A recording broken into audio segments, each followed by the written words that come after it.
절대로 잊지 말 것, 하나님이 나를 사랑하신다라는 사실 가슴에 심고 살아가는 우리 가족 모두가 되시기를 바랍니다. 구약 성경의 마지막 책은 말라기라고 하는 성경이에요. 한국말은 아니고요. 말라카이라고 이름이 불리워지는 선지자가 적은 성경입니다.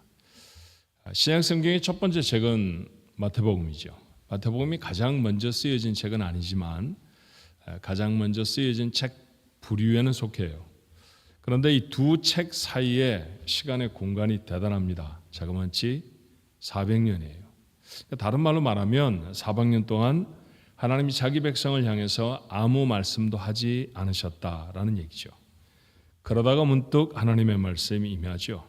물론 30여 년 전에도 하나님은 천사를 통해서 세상의 메신저로 삼으신 적이 있었습니다. 사가랴에게는 요한이라고 하는 아들을 낳을 것이다 말씀을 하시기도 했고, 마리아에게는 예수를 잉태할 것이다 라는 말씀도 하셨어요. 하지만 이 말씀들은 사가랴의 가정 혹은 요셉의 가정이라고 하는 조금 개인적인 범위였죠. 하나님은 여전히 세상에 대해서는 침묵하고 계셨습니다. 그런데 요한이 30세가 되어졌을 때 하나님의 말씀이 그에게 임하십니다. 그게 바로 오늘 짧은 본문의 말씀이죠. 그 말씀이 임한 곳이 빈 들이라고 했어요. 우리에게 조금 더 익숙한 용어로 설명을 하면 광야라는 곳이죠. 요한은 광야에 나가서 살았고 그곳에 살던 요한에게 하나님의 말씀이 임하였다라는 얘기입니다. 그런데 이 광야에 살던 요한에게 하나님의 말씀이 임하였다라는 말씀을 하시기 전에 한 절에 앞서서 하나님은 또 하나의 세계를 우리에게 소개하세요.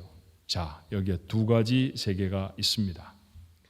광야의 반대편에 살던, 광야 저쪽 편에 살던 세상의 7사람, 어떤 사람들일까요? 첫 번째로 언급된 사람은 디베리오 황제라는 사람이죠. 역사책에서는 티베리우스라고 보통 읽었을 것입니다. 표현된 대로 그는 로마의 황제입니다. 아우구스투스를 이어서 14년 9월 17일에 즉위를 해서 23년 동안이나 로마를 다스린 로마의 두 번째 황제입니다. 그런 카이사르가 밑그림을 그리고 아우구스투스가 이루어낸 대제국, 로마의 최고 권력자이죠. 로마는 나라가 얼마나 컸느냐 하면 여러분 일주일 혹은 2주 이렇게 유럽 여행을 다녀오신 분들이 계실 거예요. 그래도 유럽을 다 못 보잖아요. 로마 제국의 3분의 1도 채 못 보고 돌아오신 겁니다. 로마는 스페인에서부터 이란 북부까지 유럽의 대부분 그리고 북아프리카를 소유한 제국이죠. 지중해는 분명히 오션, 대해입니다. 그런데 그 바다를 우리 바다, 내해, 마레 노스트롬이라고 부를 수 있었던 사람들이 로마 사람들이었죠. 그 가장 강력한 국가, 그 국가의 티베리우스 제국을 더욱 견고하게 했던 그는 서방에서 가장 큰 권세를 가진 최고의 인물이었어요. 통치의 마지막 10년은 나폴리 남쪽 카프리 섬에서 호사스러운 별장을 짓고 그곳에 살면서 인생에 전혀 모자람이 없는 그런 시간들을 살아냅니다. 두 번째 이름은 우리가 너무나 잘 아는 본디오 빌라도라는 사람이에요. 그는 26년에서부터 36년까지 유대를 다스렸던 로마의 총독입니다. 능력 있는 정치가는 아니었습니다. 로마의 중심에 있었던 그런 정치가는 아니었지만 로마의 중상류층 귀족 계급 출신이었는데 유대를 실질적으로 지배하던 사람이었죠. 당시의 역사를 기록해 놓았던 사람, 유명한 두 사람이 있어요. 하나는 요세푸스라는 사람이고 하나는 필로라는 사람인데 그 두 사람의 기록에 따르면 성전의 보물을 압수해서 막대한 부를 축적한 사람이기도 했습니다. 그렇지만 우리에게 가장 유명한 것은 예수님에게 사형 언도를 내린 사람이었죠. 세 번째 인물은 헤롯입니다. 이 사람은 예수님이 탄생하실 때 베들레헴의 모든 2살 미만의 아기를 살해한 잔인한 왕 헤롯, 그의 아들이었던 헤롯 안디바입니다. 헤롯 안티파스라는 사람이죠. 아버지의 사후에 그는 갈릴리와 베레아 지방에 우리 성경에 기록된 대로 분봉왕으로 세워져요. 분봉왕이라는 것이 좀 우리에게 생소한 직이죠. 기록된 그리스 헬라어로 그대로 읽으면 테트라 아르크세스라는 말이고요.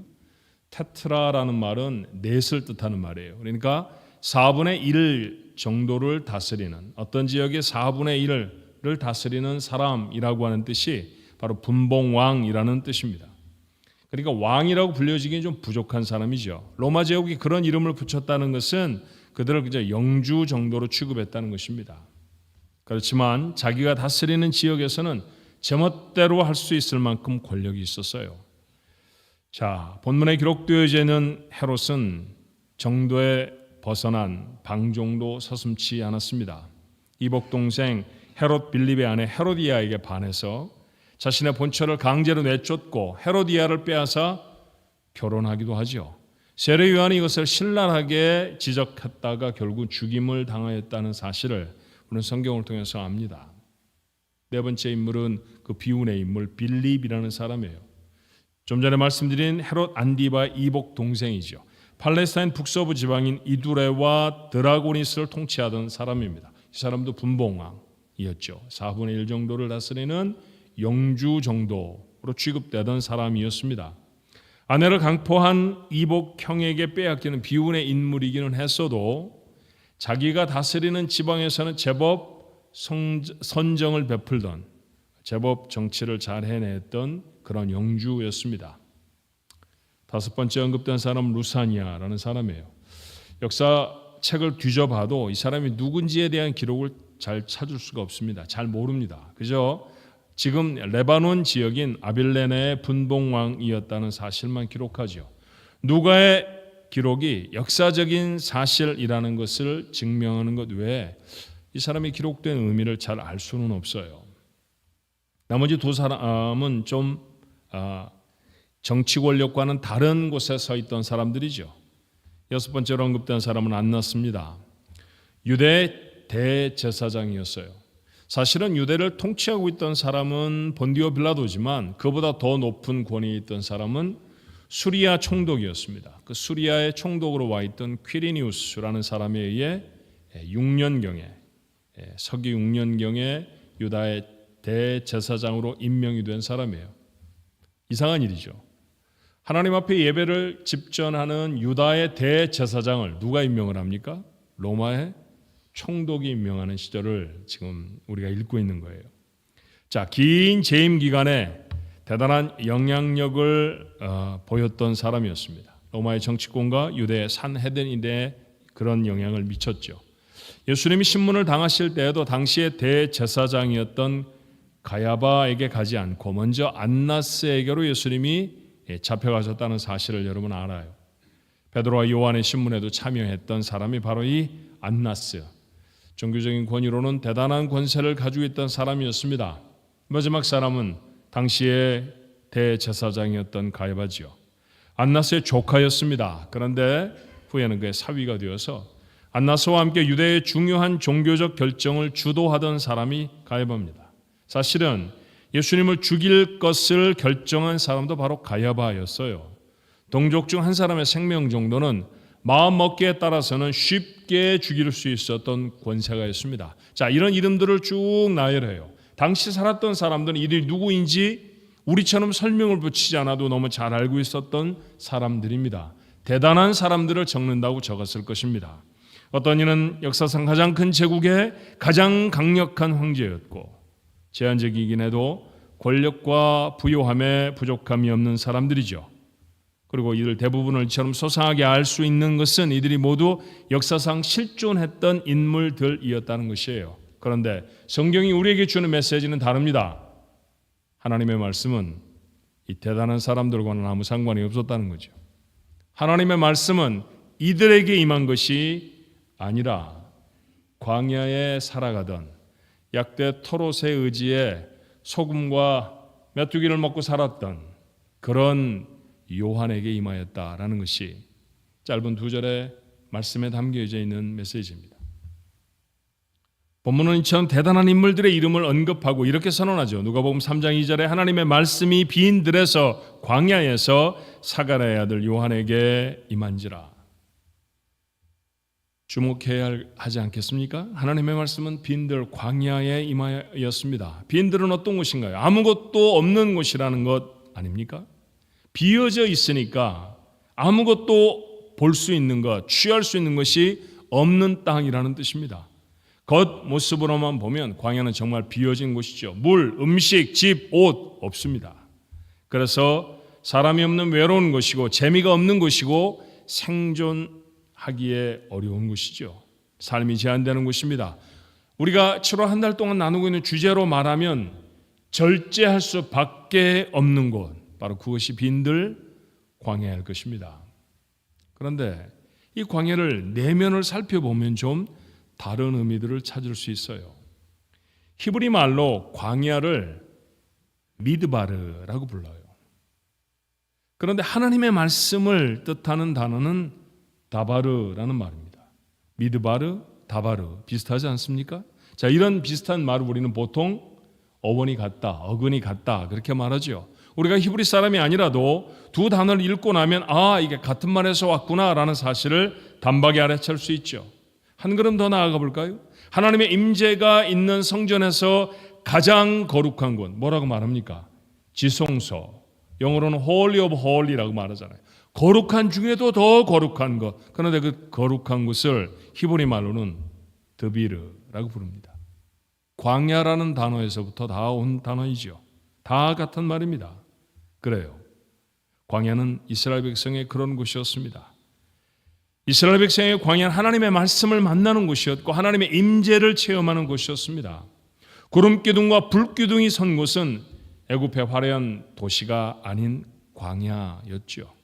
40년을 광야에서만 살았던 이스라엘 백성의 매일매일은 하나님을 깊이 체험하는 시간 아니었던가요? 맞습니다. 광야는 하나님이 당신의 백성을 만나시려고 부르시는 곳이 바로 그 광야입니다. 그래서 요한은 빈들 광야에 있어야 했죠. 그의 사명을 예언한 이사야가 이렇게 말합니다. 누가복음 3장 4절 선지자 이사야의 책에 쓴 바 광야에서 외치는 자의 소리가 있어 이르되 너희는 주의 길을 준비하라 그의 오실 길을 곧게 하라. 이것이 바로 요한의 사명이잖아요. 근데 이 사명의 소리들이 어디에 있었느냐 하면 광야에 있었다는 것이죠. 그곳에 하나님의 말씀이 임합니다. 세례 요한이 위대한 인생을 살았던 것은 기적 같은 출생을 경험해서가 아니었습니다. 하나님의 말씀이 그에게 임하였기 때문이죠. 말씀이 임한다는 것, 그것은 하나님이 그와 함께 하신다는 말에 다름이 아니에요. 그런데 이 사건이 어디에서 일어났느냐는 거죠. 다른 곳이 아니라 바로 빈들 광야에서 이루어진 사건이었습니다. 앞서서 화려한 세상을 살아가던 사람들의 면면을 밝힌 이유가 뭘까요? 하나님의 말씀은 이곳에 임하지 않는다. 그 메시지잖아요. 하나님의 말씀은 비워진 들, 아무것도 없는 들판 광야에 섰던 요한에게 임합니다.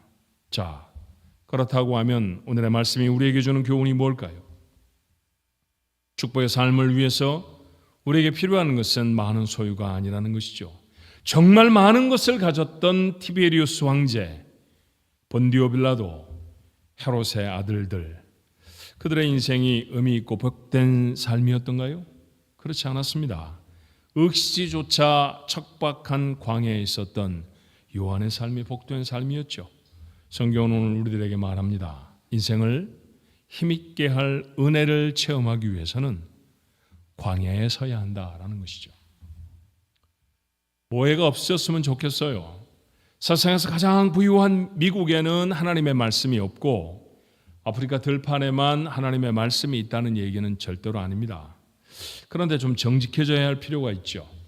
손에 준 것이 너무 많으면, 눈길을 사로잡는 것이 너무 많은 곳에 살면 하나님의 손을 붙잡기도 하나님을 주목하기도 힘들 때가 많다는 사실 여러분 아시죠? 풍이 오는 세상에 푹 젖어 있는 마음에 하나님의 말씀이 임하기는 어렵습니다. 저는 신해산을 2번 정도 올랐습니다. 올라가 보십시오라고 여러분에게 권하지 않습니다. 거의 사망의 음침한 골짜기를 갈 뻔했어요. 6학년 전에 올라가시면 좋겠다 하는 생각이 들어요. 6학년 이후에는 자제하셔야 될 정도로 험하고 높고 다녀오는 시간이 한 6-7시간 정도 되죠. 그런데 매우 힘든 일정입니다. 돌로 되어진 산이에요. 볼 게 아무것도 없는 산입니다. 너무나 험악한 산이죠. 아무것도 의지할 곳이 없는 산입니다. 첫 번째 그 산을 올라갈 때 저는 제 마음속에 계속해서 그런 질문을 했었습니다. 왜 하나님은 하고 많은 곳을 다 놔두고 모세를 이 험악한 산에 불러 올리셔서 하나님의 말씀을 주셨을까? 오아시스도 있었을 것이고요. 나무 그늘도 있지 않았을까요? 아름다운 홍해바다 겹치면 얼마나 더 풍경이 멋있었을까요? 그런데 그런 곳이 아니었습니다. 정말 살아날 수 있을까라고 생각되지 않는 산에 하나님은 모세를 불러 올리십니다. 오르는 내내 그 생각을 했고 내려올 때 이런 대답 비슷한 것을 얻었어요. 맞아. 이곳이라야 하나님 밖에는 볼 수가 없겠구나. 그렇죠. 눈 둘 곳이 아무것도 없습니다. 너무너무 아름다운 산 아닙니다. 너무너무 쉬기가 편안한 곳 아닙니다. 절대로 아닙니다. 그런 험악하고 눈 둘 곳 하나가 없이 햇볕 피할 제대로 된 바위 모퉁이 그리고 풀숲 하나 없는 그 산 위에서 모세는 오롯이 하나님을 바라보죠. 하나님 밖에는 바라볼 수 없는 곳에서 하나님은 모세를 만나십니다. 은혜가 간절한 세상을 살지요. 어떻게 은혜를 받을 것입니까? 열심히 기도하자. 그럴 수도 있죠. 우리가 착하게 살자. 그럴 수도 있을 것입니다. 그런데 성경이 가르쳐주는 은혜의 비결은 조금 다르지 않을까요? 어떻게 하면 우리 삶에 그토록 간절한 은혜를 하나님의 임재를 담아낼 수 있을까요? 광야에 서는 것입니다. 딛고 선 곳이 화려하고 번잡한 도시라도 광야가 될 수 있다는 사실을 아십니까? 비결은 절제에 있죠. 삶에 당하는 것들을 스스로 내려놓는 자발적인 절제, 우리 스스로의 삶을 우리 스스로가 광야로 만들어버리는 그 결단, 그것이 그곳에선 우리로 하나님을 더 명료하게 만날 수 있게 하지 않습니까? 그 은혜의 자리, 광야에 서야 할 것입니다. 우리에게도 하나님의 임재를 경험하려고 하면 광야로 내려가는 용기가 필요해요. 자, 광야에 내려섰다라는 것, 광야라고 하는 그 절제의 학교에서 우리가 배워야 할 것이 있다고 하면 뭘까요? 그 하나는 그곳에서는 빈손이 되어지는 것입니다. 쥐고 있는 것들을 놓아야 손이 비어지지 않겠습니까? 안심하십시오. 갑자기 여러분의 은행 잔고를 다 인출해서 선교지로 다 보내라고 말씀을 드리려고 하는 것은 아닙니다. 우리가 내려놓아야 할 것은 탐욕이지요. 탐욕. 광야에서 이스라엘 백성들은 자신의 민낯을 이렇게 보였습니다. 민수기 11장 4절의 말씀에 그들 중에 섞여 사는 다른 인종들이 탐욕을 품음에 이스라엘 자손도 다시 울며 이르되 누가 우리에게 고기를 주어 먹게 하랴. 광야를 지나던 이스라엘 백성들의 식량이 만나였다고 하는 사실을 우리는 압니다. 기껏해야 먹는 것은 만나고요. 입는 것은 몇 벌 옷이었습니다. 제대로 된 집 하나도 가지고 있지 못하고 모두가 다 텐트에 의지해 살던 사람들이었죠. 그런데 하나님을 잘 모르는 사람들이 그들을 부추깁니다. 이것만 먹고 살아서 되겠어? 고기도 좀 먹어야지. 생존의 문제가 아니었습니다. 메뉴의 문제였죠. 이것이 울고불고할 내용은 아니지 않습니까? 그런데 이스라엘 백성은 통곡하며 죽겠다고 소리를 외쳤습니다. 이게 우리의 모습은 아닐까요? 상황만 생기면 세상의 사람들과 조금만 마음을 나누면 단박에 욕심스러워지는 삶, 탐욕에 젖은 삶입니다. 탐욕을 어떻게 정의하면 좋을까요? 적절함을 넘어서는 욕망일 것입니다. 그 결과를 야고보는 이렇게 우리에게 경고해요. 야고보 1장 14절로 15절의 말씀입니다. 오직 각 사람이 시험을 받는 것은 자기 욕심에 끌려 미혹됨이니 욕심이 잉태한 즉 죄를 낳고 죄가 장성한 즉 사망을 낳느니라. 답을 말씀해 보시겠습니까? 탐욕에 사로잡히면 어떻게 될까요? 죽습니다. 영혼이 죽어버립니다. 그 영혼에 하나님의 기름진 은혜를 담을 수가 없지요. 우리는 제법 오래된 일이지만 탐욕의 결과, 그 고통스러운 모습들을 미국에 살면서 끔찍하게 경험하지 않았었던가요? 미국에 금융위기라는 것이 있었죠. 서프라임 몰게지라는 게 있었어요. 자기의 소득에도 잘하지 않는데 집을 대출을 받아서 두 번째, 세 번째 그런 대출금을 받아 집을 하나를 사고 두 개를 사고 가게를 넓히고 그랬던 시절들이 우리에게 있었습니다. 그러다가 망해버렸잖아요. 회사가 문을 닫고 직장을 잃어버렸고 집을 빼앗겼습니다. 수많은 사람이 고통스러워했고 정말로 많은 사람이 이 일로 스스로 목숨을 끊기도 했습니다. 탐욕은 죽음으로 인생을 내모읍니다. 우리에게 정말로 필요한 것은 뭘까요? 늘 말씀드리는 것이지만 뼈에 새겨지진 않아서 또 말하고 다시 확인해야 할 것 있지요. 더 좋은 자동차, 더 넓은 집 아닙니다. 우리에게 정말로 필요한 것은 하나님이신 줄로 믿습니다. 하나님의 임재가 필요한 것이죠. 사랑하는 주한 가족 여러분, 우리 모두 다 필요한 것보다 과하게 가지려고 하지 마십시다. 손을 펼치는 거예요. 그렇게 탐욕을 내려놓는 자리가 광야입니다. 하나님의 임재가 경험될 것입니다. 예배를 다 마치고 성도들이 차례차례 돌아가면 거의 마지막 그룹이 돌아갈 때 저는 종종 이런 인사를 하곤 합니다. 큰 집 놔두고 왜 조그마한 집에 다 가세요? 그냥 이 집에 다 계시지요. 하나님의 집, 큰 집을 놔두고 우리는 총총 우리의 집들로 돌아갑니다. 그렇죠. 우리의 삶의 지경들을 한번 생각해 봐야 하지 않을까요? 얼마쯤, 얼마나 가치 있게, 얼마나 유용하게 내 손이 붙들고 있는 것들을 내가 누리며 살까? 하나님보다 그것들이 더 우리의 삶에 유용한 것인가? 다시 한번 점검해 볼 수 있어야 합니다. 그 탐욕을 내려놓고 손을 펼치는 곳, 절제로 그 손이 펼쳐져 하나님의 임재를 경험하는 곳, 그 광야가 여러분과 제가 서야 할 곳인 줄로 믿습니다. 또 하나, 절제학교에서는 자족을 배워야 합니다. 광야를 지나가던 이스라엘 백성들에게 하나님은 이렇게 말씀하세요. 신명기 2장 7절의 말씀에 내 하나님 여호와께서 내가 하는 모든 일에 내게 복을 주시고 내가 이 큰 광야에 두루 다님을 알고 내 하나님 여호와께서 이 40년 동안을 너와 함께 하셨으므로 내게 부족함이 없었느니라 하셨습니다. 여러분 잘 읽어보면 이게 이해가 되세요? 광야를 지나갔던 40년 안 부족하다는 거예요. 자, 답을 스스로 해보십시오. 평균적으로 40년을 지나가던 이스라엘 백성들이 옷은 몇 벌쯤 가지고 있었을까요? 집은 어떤 것을 가지고 있었을까요? 그들이 먹는 것은 얼마만큼의 음식을 가지고 살아갔을까요? 하루 먹을 음식밖에 가지고 올 수 없었던 것이 40년이었고요. 그들 모두는 다 하나같이 다 텐트에 살았습니다. 그렇죠. 우리 텐트는 양털로 만들었어? 우리 텐트는 뭐로 만든 거야? 순모야. 이런 거 자랑했을까요? 어이없는 일이잖아요. 그렇죠.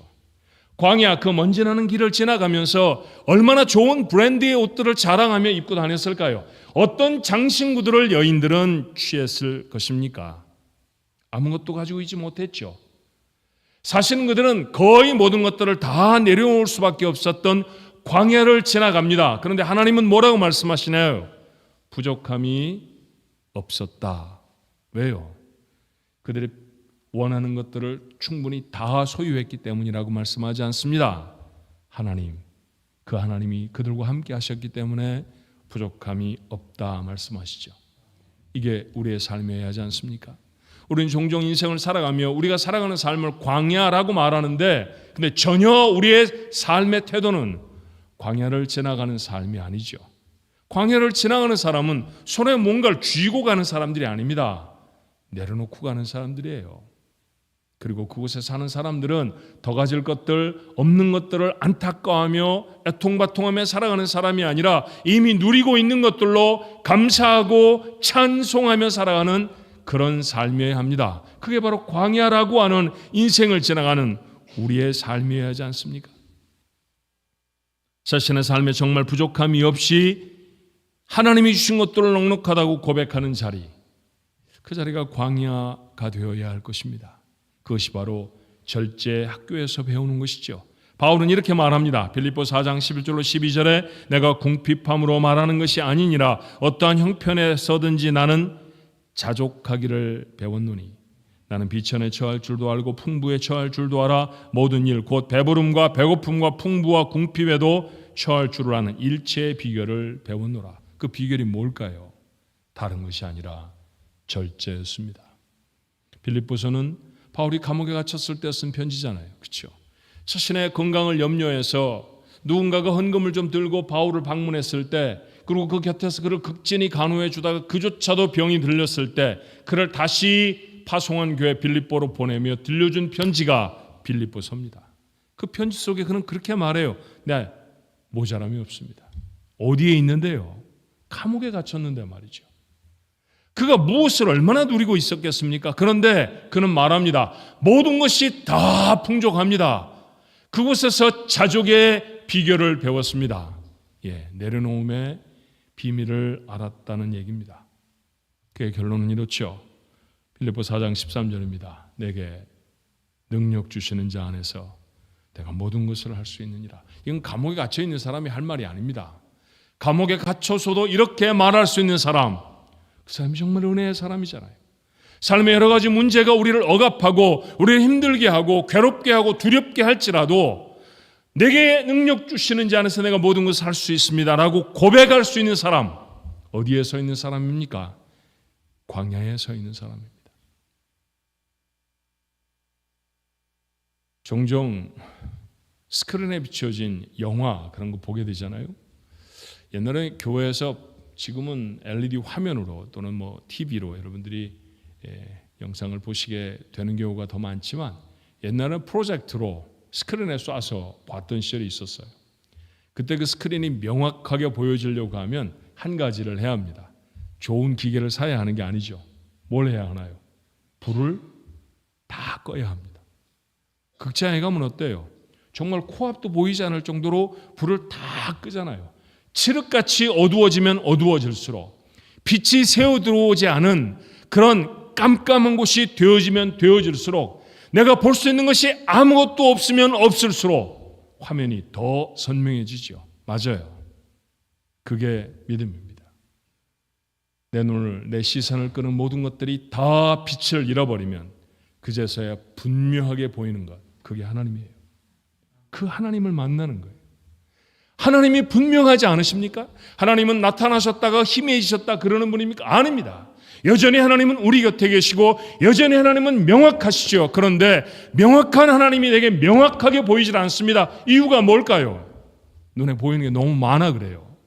빛이 너무 많아서, 우리의 시선을 잡아 끄는 것이 너무 많아서, 하나님의 손은 늘 튼실하고 하나님의 손은 늘 능력이 있습니다. 그런데 그 손을 턱 힘있게 붙잡지 못하는 이유가 뭘까요? 내 손에 붙들고 있는 게 너무 많아서예요.